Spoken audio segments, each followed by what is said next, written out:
上一期我们和小姐姐一起抖了抖情怀，别忘了 Testament 是什么风格都要尝试的。本期开始，微博投票升级为微博打分，而上一期的 SQ10 仅有 28.2% 的观众认为要得，趴出1701元，回血 85%， 暂列回血榜第1位。来自优酷的朋友黑灰06问，为什么不用 TF 卡存照片，用 SQ10 打印？我们各种尝试后发现这个真不行。来自 YouTube 的 Jason J 沈说没字幕，难受香菇。朋友，我们的 YouTuber 已经升级为软字幕了，看的时候记得点开哦。本期苹果推出了自己的智能音箱 HomePod， 它能否依靠 Siri 来大展拳脚？传统音箱是不是已经被淘汰了呢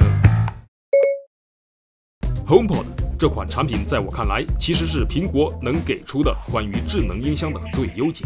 它应该是音箱加人工智能的革命性产品。乍一看它很成功，但仔细体会，苹果并没有做到足够好。拿到 HomePod 的第一印象，精致，无论摆在哪里都不会觉得突兀。织物的外表，光滑的屏幕，精巧的个头，甚至电源线都很讲究。没有它衬托不了的环境，只有配不上它气质的家具。摆好 HomePod， 插上电。你可曾想过这个曲面是一块显示屏？拿出我心爱的骚红色 iPhone， 靠近。你看 iOS 一致的体验，简洁而具有科技感。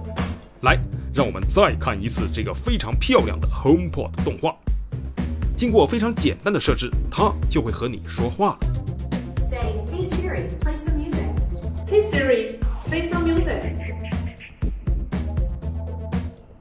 Okay, here's a personal radio station built just for you. 哇！第一次听到这样的声音，那感觉不要太好。Hey Siri, 我要听周杰伦的《等你下课》。I can't get the answer to that on HomePod. 目前 HomePod 上的 Siri 仅支持英文，英文不好的同学三思。苹果在发布会上说 ，HomePod 是一款真正意义上听起来不错加智能的设备。那么音质和 Siri 也就是 HomePod 最大的特点了。先说音质。Nobody dares to speak against your word, so they just sit quiet. Do what you want, who cares if you get hurt? 我去， No, I don't know 可 why 是了 you 得 wonder 了！ why. 这个强劲有力的鼓点在空间中慢慢荡漾开的感觉，一浪一浪嗡嗡作响，头皮一阵发麻，吓得我赶紧再来一首动次打次。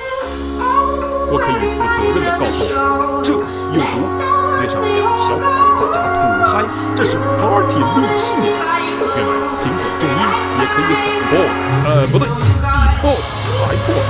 在他面前，我1800的 boss Soundlink 1.2简直就是个垃圾。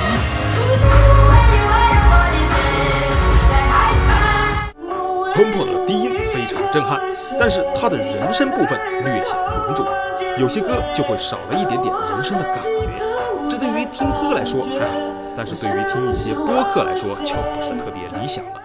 另外，苹果为这款产品设计了一个空间感知的能力，简单说就是通过声波的反射来感知房间的构造，从而调节内部的7个扬声器，来实现整个房间充满声音的技术。技术上怎么实现我并不懂，总之听起来也没有觉得 HomePod 就能上天了。我不是说这技术没用，只是我察觉不到它在哪里起了作用。而 Siri 相比起2018年的任何一个语音助手，几乎是最蠢的几个之一了。当你要听 Hey Siri, 周杰伦的歌时， I want to listen J Cho song. Playing with by J Cho. 可是当你要听 Hey, 周 Siri. 杰伦特定的一首歌时 What are you playing now?，Siri 就不好用了。 This is called Bye. 这是因为 Apple Music 中绝大多数的中文歌都没有英文名，而有英文名的中文歌是几乎识别不了的。 I couldn't 可能 find 你觉得以 Practice 后 Love 推 on 出 Apple 中文 Music Siri or in 这 your 根本 library. 就不是问题。那你现在用手机上的中文 Siri 点一首贾斯汀比伯的《宝贝》。我想听贾斯汀比伯的《宝贝》。抱歉，我现在无法播放。除了听歌以外，目前你还可以问 Siri 时间、天气、翻译、新闻、股票、体育比赛这些信息，也可以建立日程、设置提醒、定闹钟，甚至是收发短信。总之，一切你能通过手机 Siri 做的事情 ，HomePod 都可以。除了打电话。Hey Siri， 虽然拥有6个麦克风，但是它却不能用来接打电话。 Sorry, 这是一个 I 非 can't 常 help you with that 蠢的 here. 设计。比如说，女后期现在正在家里做饭，而这时她需要给男后期打个电话，腾不出手来的她说出了一个魔法口令 Hey Siri。然而，手机上的 Siri 总是一闪而过。原来，同一局域网的情况下，只有一个 Siri 能被呼出来，而 HomePod 的 Siri 总是优先级更高一些。最后就是关于 HomePod 作为智能家居终端这一点。苹果的智能家居当然只有苹果授权的设备，这些设备普遍价格很高，而且很多品类都有缺失。当然，如果你动手能力强，也是可以让米家和苹果联姻的。那么功能缺失的 HomePod 就不值得购买了吗？非也非也。我认为 HomePod 是目前最值得购买的智能音箱之一。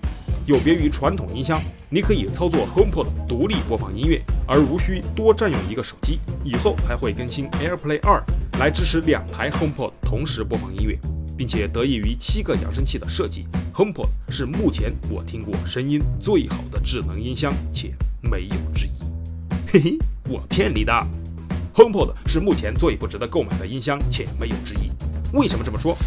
HomePod 目前售价为349美元，海淘算上运费，大约需要2500元人民币左右。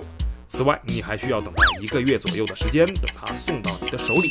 并且除了这个音箱，你至少还得有一台 iOS 设备来激活它。最便宜的轻款 iPad 2588，想要使用 HomePod 的音乐功能，还需要开通每月10元的 Apple Music。而我最不能忍受的是，它居然只能给苹果设备用。HomePod 全身只有1个电源接口，没有蓝牙，没有 AUX， 什么都没有，这是何等的不爽啊！满分10分 ，HomePod 我主观评分为5分。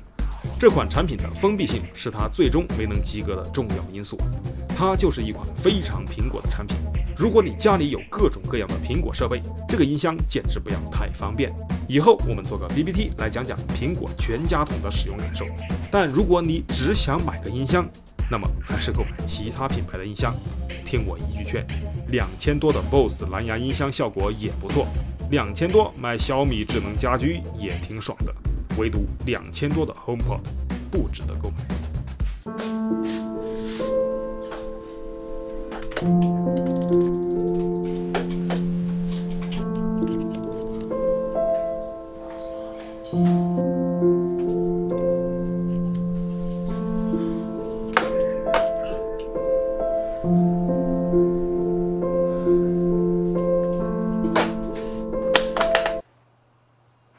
我受够了，天天就知道打游戏。你帮我拖个1次地吗？洗过1次衣服吗？清理过1次厕所吗？哪怕下班回家帮我倒1次垃圾也行啊！你还有没有点责任心？有没有为这个家着想？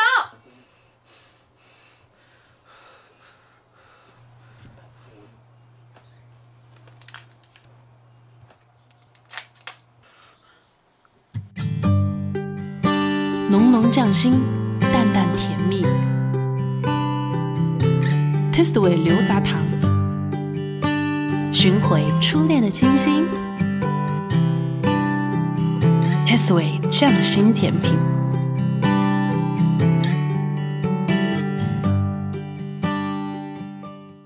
本期啪啪啪什么呢？就啪这个漂洋过海而来的 HomePod 23块3起啪，已经开始了。有需要的朋友，千万不要错过，耶！好尬呀！来找淘宝评论中奖的5个小伙伴，名字在这里，同样加群员的微博私信他，会把小礼品送给你们。我们的甜品系列有牛轧饼干、牛轧糖和奶糊，6包吃的只要买99的甜品套餐，还送一个定制的马克杯哦，嘿嘿。提醒一下，重庆已经很热了哈，牛轧糖会软一点，但是一点都不影响食用哦。还有我们的牛轧饼干是易碎品，还请大家多多包涵。淘宝评论3个点是 LILL5848722816说第2次买了。作为一个从小吃牛肉干长大的内蒙人，可以负责任的告诉你们，牛肉干很棒，哈哈。不晓得能不能上电视，如果上的话，老板把我征个婚，照片本人，照片那个帅哥都是征婚的本人哈。电视机前的你对他有兴趣的话，联系我们的客服小姐姐私信他，我们当一次媒人哈。